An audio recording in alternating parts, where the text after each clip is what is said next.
Здравейте, аз съм от България. Имам 120 кг. Чух за тая болница, от интернет го вземах, за този доктор, много добър доктор. И реших да дода.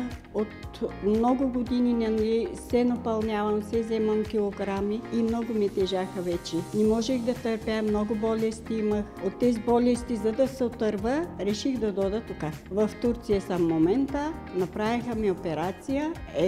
Мина много добре, много добър лекар има ръце човека златни. Много съм доволна от всичко, от екипа им доволен, от доктора доволен, от всичко. Аз преди имах много болести. Имам внучета, не мога да ги взема на ръката си, да ги галя, нали, да ги разходя. Изморях се много. Обаче, както додох тук от петия ден днеска, много съм доволна и днеска си тръгвам вкъщи. Ако има някой да заповяда, да не ги носят тези килограми. Много е трудно с тези килограми, с тези болести. По-добре елате си, направете, да сте доволни. Аз съм доволна, бъдете и вие доволни. Мерси!